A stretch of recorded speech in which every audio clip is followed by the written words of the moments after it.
It's one small step for man, one giant leap for mankind. This is the Cosmick Voice.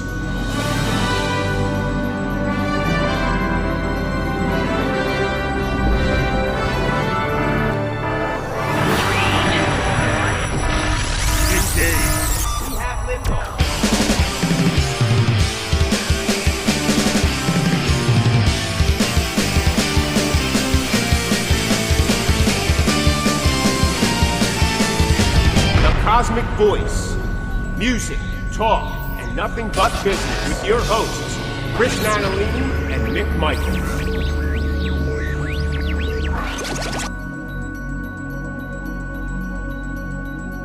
Hello, everyone, and welcome to the Cosmick Voice. This is Season 7, Episode 18. I am here with the one and only world-famous co-host, Chris Natalini. What's going on, everybody? You forgot New York Post, too. I do. I'm sorry. But it's always on your Facebook, and you remind us once a year. Oh, I have to. You have to. So, welcome back, everyone, to another show. Chris, how are you, sir? I'm doing awesome, bro. Doing awesome. You know, as we're recording this, it's starting to get a little warmer. I'm excited. Oh, yeah. Definitely getting warmer. Much brighter. I think we said that in the last episode, but, you know, each week it's brighter and brighter, yes. Earlier and earlier, and lighter, later. That's right. Although I'm not body ready for T-shirts and shorts, but I'll wear my hoodies as long as I can. Yeah, let me tell you something. This past winter, yeah, it caught up to me. I'm starting to show my age. So, it's just at the time recording this, I went and saw a local show last night. You know, I was just talking to some friends, and everybody's had a tough winter, man. Everybody is, you know, I don't know if it's the seasonal depression thing or, you know, everybody's kind of like just been, like just over. I don't want to say over life because that's not fair, but yeah, just like over the day to day. Everybody's looking for something else, and hopefully the change of weather and the change of seasons will pick up people's spirits, but a rough couple months for everybody. Everybody is kind of in the same zone in terms of just, I agree. I think I've experienced some of it myself. I mean, we had some extreme weather here on the East Coast last several months. And listen, you'll have people in different parts of the country go, yeah, right, or different parts of the world and go, grow up. I get it. But I had been talking to some other people. I was doing some reading as well, not to get philosophical, and this has nothing to do with music, but I think that what we're experiencing as a community of people is a lot of the aftermath fallout of coming out of a pandemic and then a rebuild period where I think a lot of people, including musicians, because we talked about it on the show, we thought things were going to be different, were going to get better, they've only gotten worse. Yeah. We're sold all the time that things are this way and that way, and hey, this is great and that's great. But the truth of the matter is, they're really not. Gas is still up. Eggs are outrageous. I mean, honestly, I know we joke about it, but I was a regular egg eater. Okay, can I afford to buy eggs still? Yes, thank God. But I've actually found myself in the last 3 months cutting down on the eggs that I'm eating simply because I just refuse to pay $700 an egg. Yeah. I mean, so much so that I told my wife, I said, maybe this Easter we buy some chickens.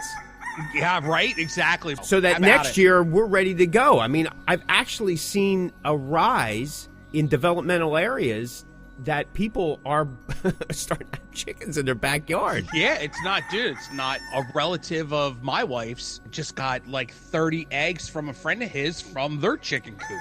And I get it, bro. I totally understand, man. I totally understand. But I definitely think that there is this emotional baggage a lot of people are carrying because the world has changed so drastically. And I mean, I realize we talked about it in the show. I mean, change is part of what we do, and we have to kind of navigate around it. I mean, actually, sometimes we have to conform to it, right? Sometimes we have no choice, but we have to find the best way that fits us, and I think a lot of people are struggling with that. They may not talk about it, they may not even realize it, but that sentiment that you were saying that people have had a rough winter, rough last 6 months, I think it's a compounding of the last 5 years. I mean, because there's been so much upheaval here that people are like, what do you believe? What do you do? What's the right path to take? And then sometimes you're left with what I know I've been at. Like, you know what? I'm not doing anything. Yeah. You know, I'll just take another slice of pie. You know what I mean? It's easier. It's true. It's true, man. You know, and you know, with everything, you know, we were talking about the eggs, and everything is just so expensive anymore. Like the little diner visits that maybe me and my wife would do after a show. Like now we go, do we really need it? Like, do we really need to, you know, outside of the health effects, but you know, we go, do we really want to spend that kind of money? Because here's the thing, right? I mean, it's so expensive, you know, go out and do things. And this actually goes back to live music. I think people are picking and choosing what they're doing.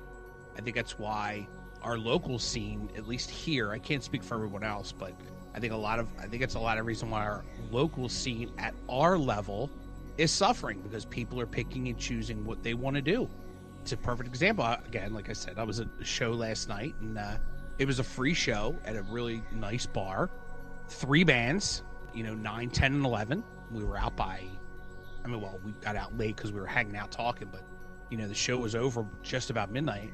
Nobody was there. Nobody was there except for a few people and the bands. You know, there was one band that traveled from, I think, Maryland. You know, the bands were talented, had nothing to do with, you know, the bands weren't good, because they were really good, but I think that because people pick and choose what they do, I think that's where shows at our level, you know, are suffering. Yeah. And there's a show, you know, I don't want to get too deep in the woods because the bar hasn't announced it yet, but there's a show coming up, a bar here in Delaware will be announcing soon. And, you know, like maybe 6-7 years ago, I'd have jumped right on it. But now in 2025, I go, maybe not, because I don't know, because I think it's going to be a tough sell. I think the show is going to be tough. You know, we're going to have to sell tickets, which is fine. We talked about it a couple episodes ago. But I think that the ticket price, what it is, and the day of, it's just going to be a hard sell. Where 6-7 years ago, I would have jumped on it. And now in 2025, the band and I are having a full-fledged conversation about it. Does it make sense? Do we want to do this? Do we want to sell the tickets? Is it worth it? Like, you know what I mean? It's a whole thing now, because people are picking and choosing what they want to do. You know, they'd rather spend the money to go see the Metallica show at the Link than go see a local show. And I get it. Like, I totally understand, because nowadays your night out to a local show could be a, you know, $100, $150 night. Like, it's crazy. It's crazy. Perfect example, real quick. So a couple weeks ago, my wife and I went to see a show. It was an indie rock band from Scotland. They sold out this place called Milk Boy. Tickets were super cheap. I don't even know if they were $25. I think maybe with the ticket fee, and it wasn't like a Live Nation or Ticketmaster show. It was strictly from the bar. Tickets were less than $25. I don't even know if 23 maybe. But because it's Philly, it's Wednesday night, parking's outrageous. Drinks are outrageous. So, you know, just paying and parking alone, it's more than the ticket. You know what I mean? So for the 2 tickets, let's just say it was $50. Let's just say for 2 tickets. Well, at the end of the night, like, you're walking out with $150 between parking and drinks, and, you know, we're in the city, so of course, you know, we want to eat and be in the city. You're talking about $150, $200 night, like, for a ticket that was less than $25. It's so hard nowadays to, you know, for people to pick and choose what they want to do, and I get it. I totally understand it. Well, listen, our local scene definitely is suffering. That's without a doubt. Especially, like, when you have larger venues that bring in bands from all over, like local theaters, city theaters. Like, I was just at a theater recently, and the posters throughout, I mean, yeah, there was a lot of name people there, or maybe, you know, some veteran-type bands. But at the same time, just as many posters as them, there were posters for tribute acts. Yeah, that too. Like, there was Pink Floyd stuff, and there was Fleetwood Mac, and I could have sworn I seen something from Cyndi Lauper, and, you know, these were all tribute acts. There was a number of other ones, too. And I'm saying to myself, if the major venues in your area are bringing in these type of acts, and people are buying tickets, and premium ticket pricing, yeah, and they're filling up the venue, or even selling out, why would local venues, your local places, not do the same? Yeah. Because that's what people want to go out and do. They don't want to spend 4 hours listening to bands that they don't know. I don't agree with it. I'm not saying it's right, but that's the mentality. People don't want to invest in something they don't know anymore. Just like record labels, they want a sure thing before they sign their name on the line. Yeah. If you can't get people to a free show, because if you eliminate the money and people still don't come, the problem is bigger than the entrance fee. I mean, it's not a lie, bro. I mean, it's just not, and it's a shame. Like I said, because all three bands are they're amazing. Yeah, a free show on a Saturday night, like at a place that's a really nice place and sells food. The drinks aren't super expensive. Plenty of parking. It's one of those places that you go, this is a great place to see a show, but nobody goes. And then you wonder why the place doesn't have local original, we'll just call it original metal. Like, why not? And they don't do a lot of shows.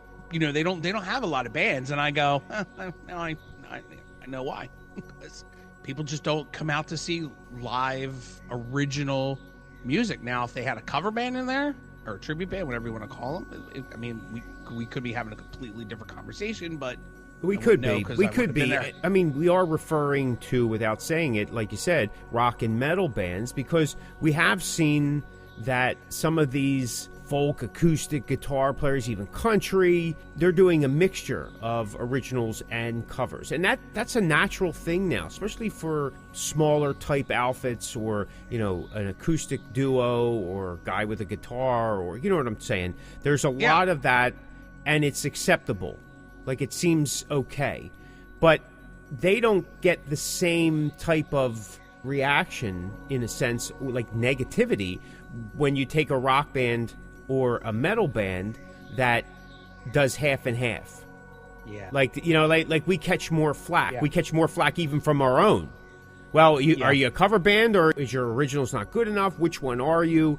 Original bands are now being forced to play covers. Yeah. I mean, listen, I'm in an original band. I have been. I stayed away from covers most of my music life. Over the last couple years, I've recorded and released some covers in my version, and just in the last year or so, we've started to throw in a cover or two of the ones that we've released as part of our set. I'm not super excited about it. I'm not, but it seems that if you're going to read the room and go with the flow to keep your band active, you have to do that to some degree. Is it a hard and fast rule? No, not at all. I mean, because I've done plenty of shows over multiple years of doing nothing but my own stuff and fared pretty well. I've also done the same thing and not fared at all. One of the last shows that I've recently did, we did throw in two of the covers. It was a much longer set, so we were trying to at least keep the crowd. It was an area that we hadn't played in a long time, so I'm pretty sure we were playing in front of mostly a crowd that wasn't that familiar with us. But even the covers didn't seem to do what you would have hoped that they would do. So there's a stigma to the whole rock and metal thing, both with audience members and venues and bookers. Again, everybody's looking for a sure thing, and I don't know what that is. There's no guarantee to it. So yeah, I'm not really sure either, bro. There's a local club to our area that is really only books original music, and you and I have played there a number of times, and like every weekend, the owner will share a video of the bands that played on the weekend, and it's usually just a hodgepodge of different artists. And then the other night I saw him post a band that was like a one guy guitar player and then one guy drummer. I'm like, what?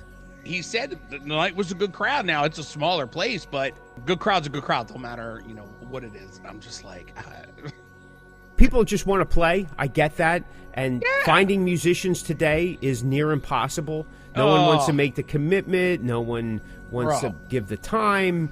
There's too much drama.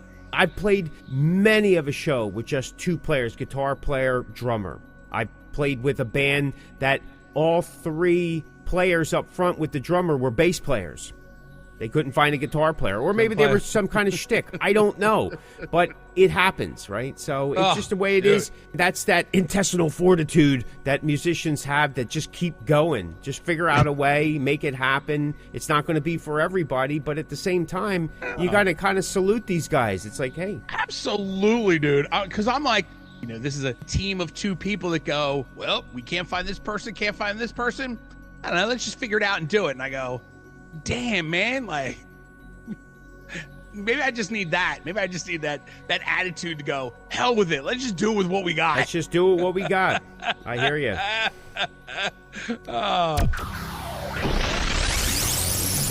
It's Russ the Boss. Take it down.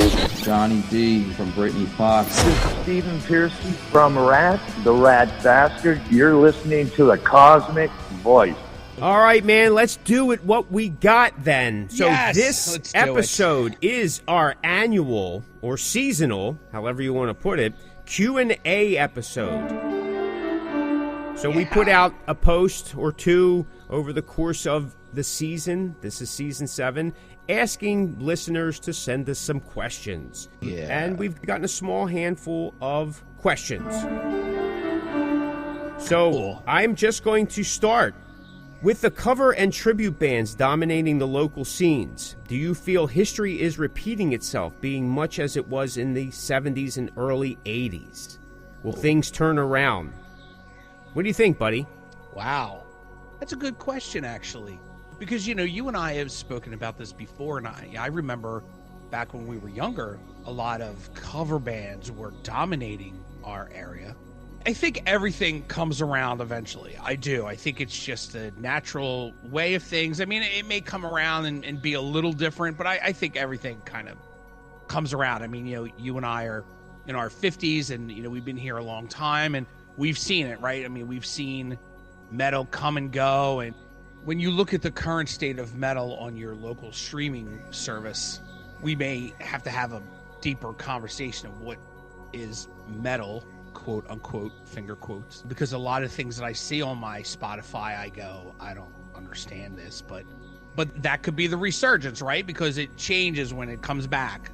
Back in the day, our day, when we walked 10 miles to school in snow with ripped sneakers, cover bands were a thing, but now we're calling them tribute bands. And you and I have also spoken privately and on the show that tribute bands it's a weird word, because the term tribute band, the band should be more than the music, in my opinion. If you're going to be a tribute band, then you have to look and act like the band that you are covering. And that's just not the way of the world anymore. Everybody's calling themselves tribute bands because they're paying tribute to a band. But in my way of thinking, and in my era of when tribute bands started, it was about dressing, looking, acting like said band. But yeah, I do. I think that everything comes around eventually. I think that right now, metal is getting more respect than I think it ever has. The younger generation has definitely brought metal to a different level. I don't listen to a lot of those metal bands, but, a lot of these metal bands are making more of a mark on our culture, being on the late night talk shows, and they're winning a little more awards than they used to. And, Gojira just played the Olympics, and, 20 years ago, that would never happen.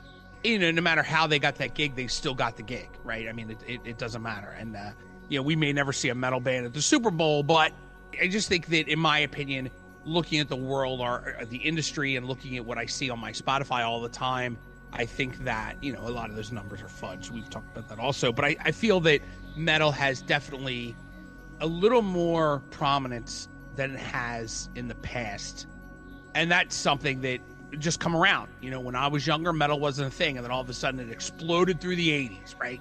And then it died in the 90s and kind of came back in the 2000s. And now it's really at this level that, with all the resurgence of your Lamb of Gods and your Panteras, and Metallica's still out there. And, I think a lot of that helps, the Ice Nine Kills and of the world. I think it's kind of keeping that momentum of metal alive. And of course there's way more. We talked about before, there's so many bands and artists out there, and I think metal's doing okay. People that are listening to this may be screaming at their radio going, no, it's not, but that's, because my favorite band's not getting the respect they deserve, and understandably so. But I think that metal has a nice steady stream of popularity right now. I think it's doing okay. You and I just talked about metal in our area, but that's just area focus. It's not as a whole. Metal has never gone anywhere, right? It just continues. It's like a roach. It just doesn't go anywhere. It just keeps moving forward. I think it's doing really well now in 2025, looking into 2026. Yeah, there's definitely been a rise of tribute bands, cover bands. Everybody's taken that route. I think cover bands have always been around. Tribute acts in the old days were geared more towards the Beatles or Elvis, Zeppelin, Pink Floyd, because they had something that was happening on stage. They had a certain look, certain sound, something like that. Everything else just kind of fell into covers.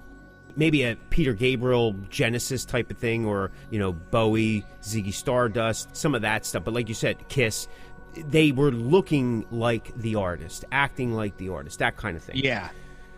I do think that sooner or later, maybe it may not be in my time, maybe I'll be too old by the time original stuff comes back around in favor, but history, in the grand scheme of history, does have a way of doubling back on itself. People rediscover stuff. Look at vinyl. Vinyl has made such a massive comeback. Maybe not still at its heyday, because we didn't have the variety of choices back when vinyl in its heyday as we do now, but it is definitely outselling CD sales overall. Yeah. Statistically, nothing has compared to what digital streaming and downloading has done, because of the ease and the access that people have to it. And relatively speaking, it's inexpensive compared to buying something CD or vinyl or any of that nature. So is it repeating itself? Probably. Things go in a 20-year, 25-year cycle all the time. Look, bell bottoms came back, right? So there you have it. All right, next question.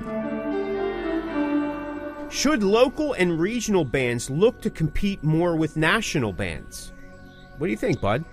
Repeat that question for a moment. Should local regional bands look to compete more with national bands? I kind of understand the question in the sense that the way I look at it is, local and regional bands, to compete with a national band, that means you got to up the ante on everything you do. That means even though you're playing locally and regionally, you got to act like you're a national band. You got to act like you're the thing. And I know that's not always easy, and people then will contribute that to, that's ego, and that's somebody being cocky, and maybe you're, wishful thinking, or you think you're more than you are. Listen, sometimes you got to walk the walk. Absolutely. The best that you can, so that you come across with what you, and maybe you'll be surprised. Maybe it doesn't work for you. Maybe it does. But I do think that you need to have that attitude, like what you're doing is of a quality, of a standard. In my opinion, it doesn't have to be like you're hammering people over the head with it, with this attitude. It has to be a subtle attitude that people just pick up on. The way you stand, the way you hold your guitar, the way you conduct yourself through your set, the way you interact. Maybe it's the way you play.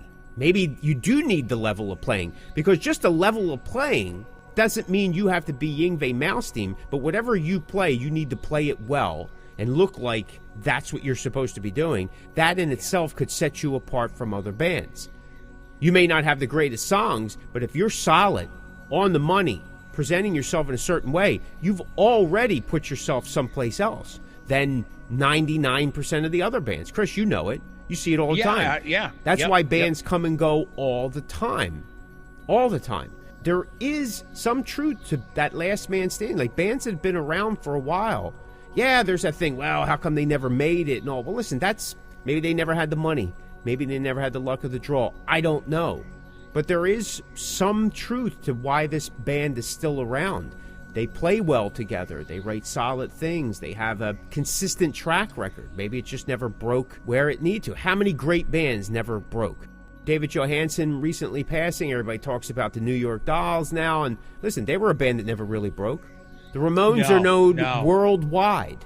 They were big. They never made a lot of money. Always got the end of the stick. But everybody knows who they are. I think that, in a sense, in what you can control, I think that local and regional bands can compete with national bands. Like, when you have the opportunity to play with a national band, you perform like you're playing at Madison Square Garden. and you give them a run for the money as best you can. Could it pay off? I don't know. But that sense of accomplishment and the demonstration that people then associate with you, yeah, I think that that's a plus. That can go a long way, especially if something does happen. I don't know, and maybe you could put this in a different perspective for me. Is competing the right word? Maybe comparing, but would comparing be a better word for that question? I've been in bands with people that constantly would compare to other bands. And when you get locked in, and I'm not saying that you're wrong, it does come down to the definition of the word and what it really means, right? So if you constantly compare yourself to somebody else, you may never ever be able to rise above that because you're always then taking, well, I'm not good enough. Every time we compare. And even if we compare on the other end and go, well, I'm better than that, well, then that becomes just a finger point and name, oh, mine's bigger than yours type of thing. But does comparing help you move ahead? Competition, though I'm not a big fan of competition because it sometimes brings out the worst in people, it does set you on an edge to stack up to those that you're competing with. And that could raise the bar for you if you take it in a positive way. That's the way I look at it. And maybe I'm missing the question altogether, but... No, I guess in my head, like, I understand what the person that gave us questions trying to come across, but definitely like the thought process, the attitude, like thinking and acting like a national, yeah, but I don't know if competing, I guess... Well, look, the truth is you and I probably are never going to be able to compete with Metallica in any way, shape, or form. I guess that's where my head's at, right? But I guess if you're talking about competing in a friendly sense of the word, like on stage, if you're playing with a bigger band, yeah, if that's where my head goes. If competition amps up your production level or your delivery level, or it betters what you do, well, then it's healthy competition, right? Which I think competition should be. Yeah. But if it's tearing you down and making things worse and people all around you hate working with you, well, then it may not be a good thing. So, so whether you want to compare or compete, I don't think it's a 100% bad thing. It's a good way of looking at how you want to structure what you want to do. I don't know. Yeah. All right, next question.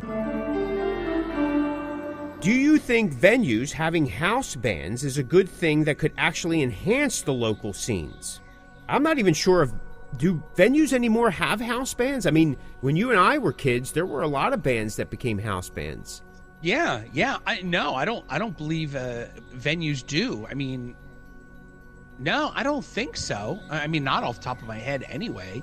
I know, maybe venues may have like karaoke house stuff, or stuff they do every week or every month, like a DJ that comes in, right? But bands, no, bands, I don't think they do that anymore. Again, I think that was a positive way, and there's that competition to get bands to amp up what they were doing, because if you became a house band, you were showcased, and basically you were like in a development.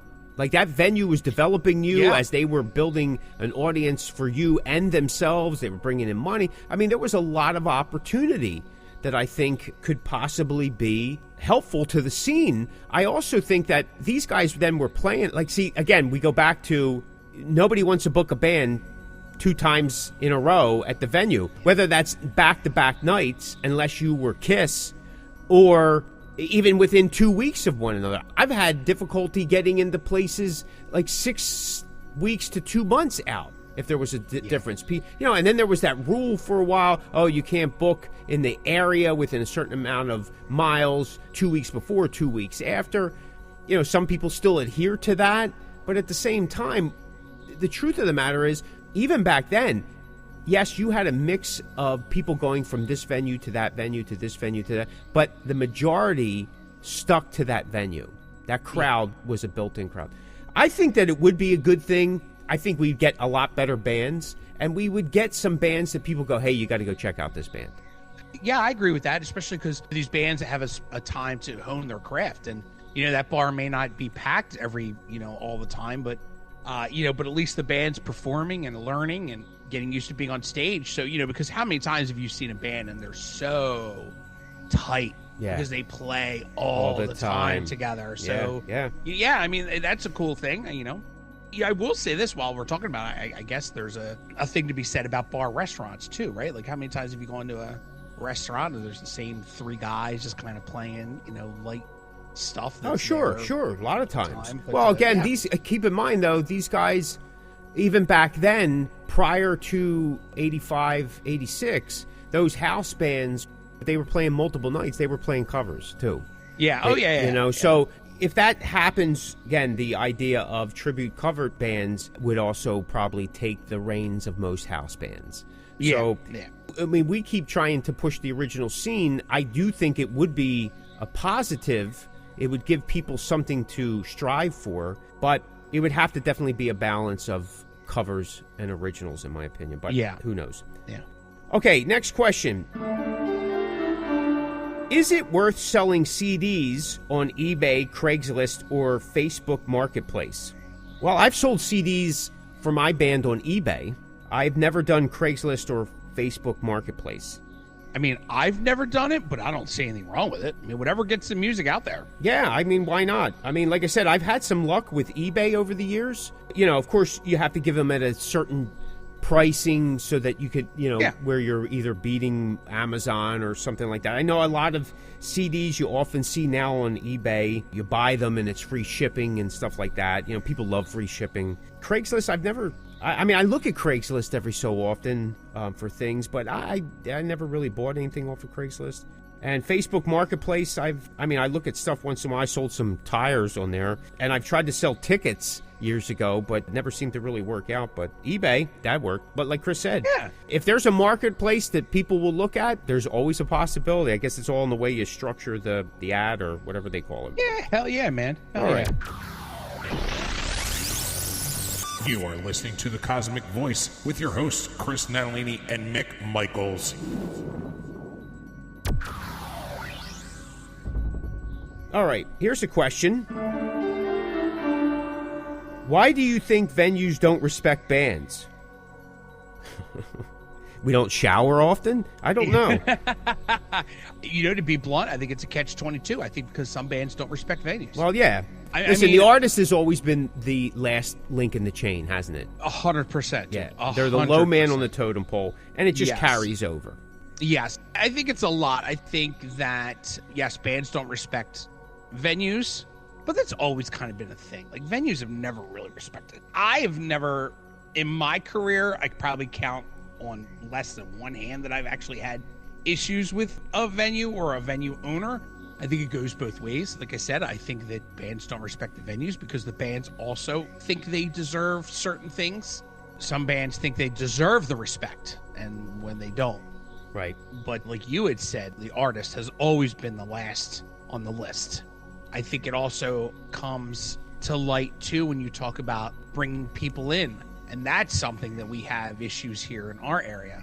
The venues don't book hard rock heavy metal anymore because the hard rock heavy metal bands just don't draw.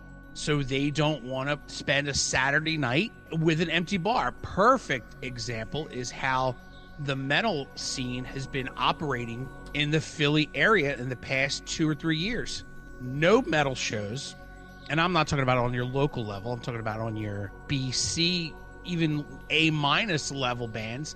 Metal bands come during the week, and they end up somewhere else on the weekends.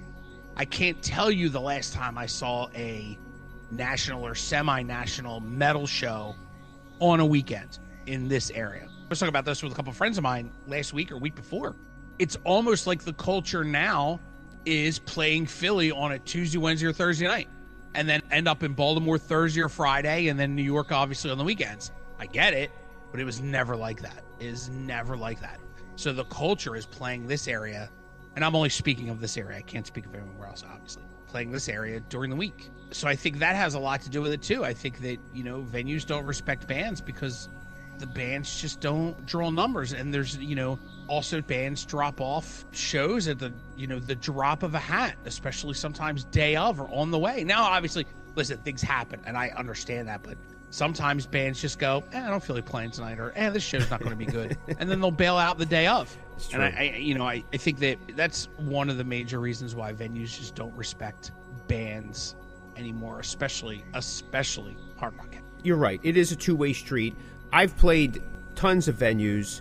Most of the time, it's a very cordial thing. You're welcomed in and stuff like that. It's a business transaction to some degree, right? But I've been to some places where right out of the gate, you're treated like crap and you just don't understand why. That's the culture there. And oftentimes it's, in my opinion, the more times it's happened to me, it's been in these little remote dive places. And I don't know why. Though I've been treated pretty bad in some bigger venues as well. And then tides change after they work with you. But, you know, it is what it is. It is a two-way street. It does seem that way at times. But listen, at the end of the day, it is a money transfer. If you're not bringing it in, it's not that they're disrespecting you per se. They just need somebody or a band that's going to bring in some money. And it's tough because it's a business. Because without venues, musicians don't have places to play. And without musicians, venues don't have anyone to perform. Yeah. And that's why I think also the DJ is easy. The cover band, the tribute band is easy. It's a gimme. Yeah. It's a gimme. Okay. What do you like most about what you do? I like the creativity. I really do. I've always said it. I like the creating. I like the recording. I like the whole, what it looks like at the end, what it sounds like at the end. The other stuff has always been an issue for me, being that I'm not a people person. I'm an introvert. I like working on my own. I have learned to appreciate playing live and enjoying it more over the last number of years, especially my transformation during doing the show. But all the other stuff that revolves around this business, I don't like it.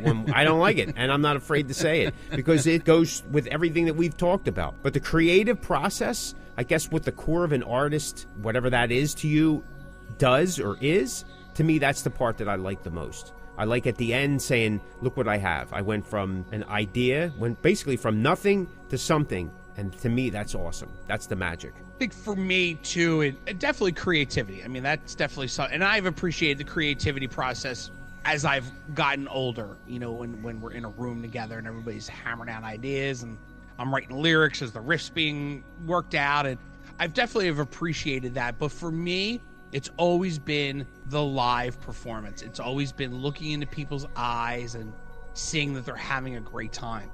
And, you know, I don't boast much about things, but I've had the pleasure of traveling the world playing in front of a lot of people and being over to another country where nobody speaks a lick of English and they're having the greatest time ever is a feeling that I can't really explain to anybody. So for me, it's always been the live experience because all I've ever wanted to do was to stand on stage and have people just have a great time while I'm performing. When you can make people smile and forget about their life for 40 minutes or whatever, that's really something special. That's what I've always really liked about doing it because I hate rehearsing. I said it before. I hate doing it. I get it. I understand the process. I'm not a studio guy. I was always a live performer guy. But yeah, I'm with you. I definitely appreciate the creative processes more as I've gotten older. But for me, it's always been about the live performance. That's always the most fun for me. I hear you. All right, we got 2 questions left. Yeah.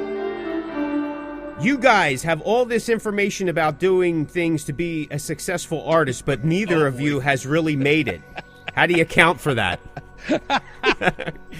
I don't know. Maybe you should do a show. Well, here's the thing. I go back to our first episode. What is your version of success, right? When I was younger, did I want to be on the level of Kiss and Van Halen? Of course I did. We all do as kids that want to be in a band. But as I've gotten older, again, like I said in the last question, I have had the privilege and the blessings to be able to do a lot of things that a lot of people haven't done. Maybe when I was 13, it wasn't what I expected I'd be doing in terms of size of crowds and venues.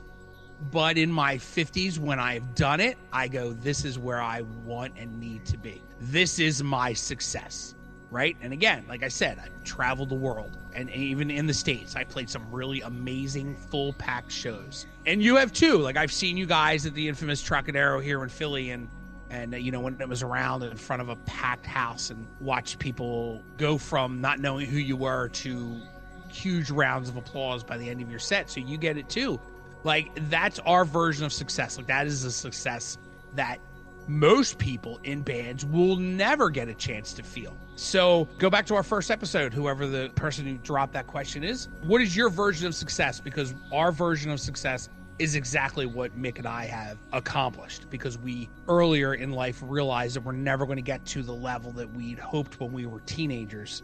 But we've gotten to do a lot of really crazy special things that most people in bands will never get a chance to do. And that is our version of success. Yeah, I think the definition of success will change, or does change over time. As you get older, other things come into your life, things that you find to be more important. I will say this, right? My vision of when I was 13, 14, 15 playing in bands, even then, I talked about it before, like, we were super excited that we were playing. To us, that was success. Like, we were doing what exactly we were doing. We just were moving up the ranks little by little, right? With every show, something was happening. Not realizing how the business actually worked. But who does until you're really, really in it, and then you're faced with a crunch time, right? That's usually what happens. It's usually you realize how the business works when you're on the fall. Whoa! I should have grabbed that rope a little sooner. But, that's the way it happens. However, I have to say this, and as Chris pointed out, and we said it in our first episode, success is whatever you make it to be or deem it to be. I have to say that the things that this band I've done as an independent artist or with a band and we accomplished were things that we set out to do. Yeah, there were some jewels that came along in the process, like opportunities that just popped up. But those opportunities popped up because I was already involved in doing other things that I was making successful or achieved and made them success. Whatever level that is or whatever you deem it to be. And as Chris said, I too have gotten to play overseas and out of this country. And I played some very large venues here in the United States. I played throughout the United States.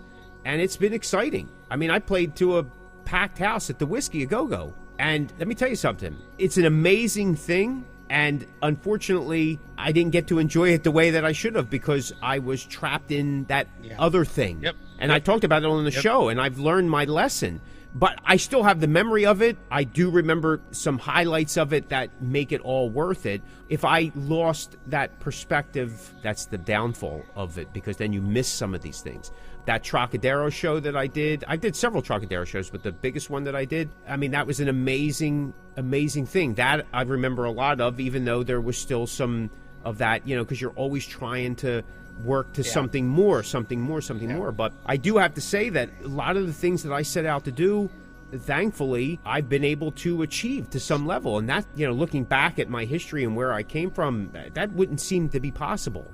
But it was. And some of that is just doing what you do and doing it the best that you can. And so, hey, listen, I'm not Metallica, but I've been pretty successful in a lot of places. So I'm happy with that.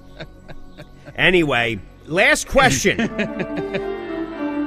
You know what's funny? I was actually asked this question years ago. This is funny. And I'm going to give the same exact answer. So I'm going to answer first. Have you ever played Rock Band or rock guitar? My answer then, as it is now, is no. I lived it. That is an amazing answer, dude. That's it. Because I've lived it too, but I have totally rocked on the I've never played it, man. I don't even own I don't own a gaming system. I don't get any of it. I mean, listen, I had the whole setup, the drums. It was a thing. Oh yeah, it was a thing, bro. It was a thing. I mean, listen, it's cool, but yeah, I played it. It's fun, but I have lived it, so it's very true. That's a great answer. That's a great question. That's really funny. That is, yeah. No, I've never played it, and I just don't understand. I know that I remember reading that people that played it, I guess they had championships and stuff at one point. Oh yeah, They actually thought that they could play guitar, and they tried, and they were like super disappointed. And I've also read statistically, I guess they did a study on it when it was really huge, that guys that played guitar really well struggled playing the game. I believe that. Because I guess it's a different setup with the hands. Again, I don't know. I've never really gotten into it. I was an Atari guy in the early days, Missile Command, Space Invaders, Pitfall. But then after about 85, 86, when I got heavily into playing out, all that stuff just disappeared for me. So maybe you should play, because then you'll realize how much of a good guitar player you are. I'll get frustrated. No, I don't know. I just, that whole thing. But it is what it is, man. It is what it is. But you know what? On a side note, Rock Band, Guitar Hero, or whatever they were called, did help resurge a lot of musicians' careers, a lot of bands.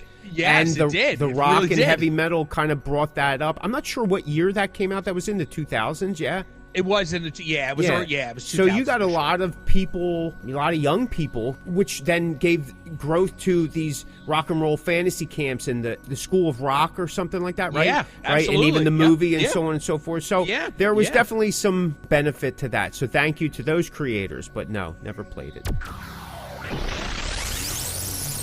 So listen, thank you to those that submitted questions. It's really cool.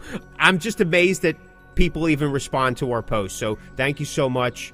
Yeah, And, it's super cool. Thank you. It is what it is, but we also can help make it what it is or what it can be as artists, as fans, as the audience. If you're a venue owner, we have that power. So don't necessarily feel that we are completely powerless. And at times it does feel that way. Honestly, it really does. Chris and I talk about it all the time. Sometimes you're just wondering, what are we doing wrong? Like everything we seem to do, we can't get anywhere with it. But that's the nature of things. And like we talked about in one of the questions, history does have a tendency to repeat itself. People do get tired of things and then go back to what they're familiar with. It happens all the time. So hold on tight, enjoy the ride, keep swinging, and do what you do.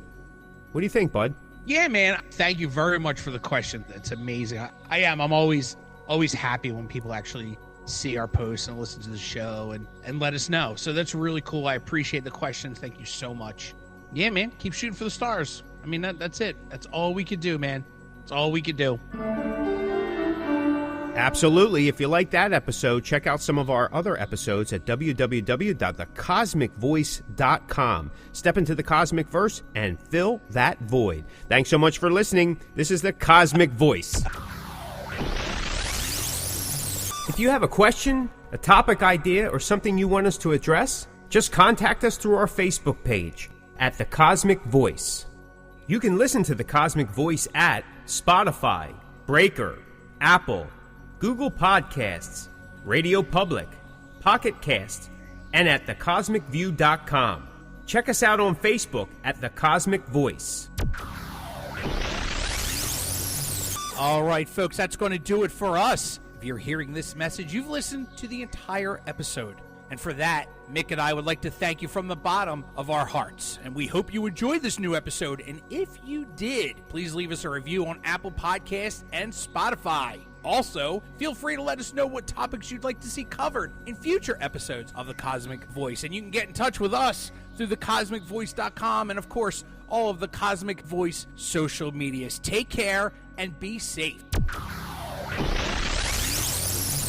You're listening to The Cosmick Voice.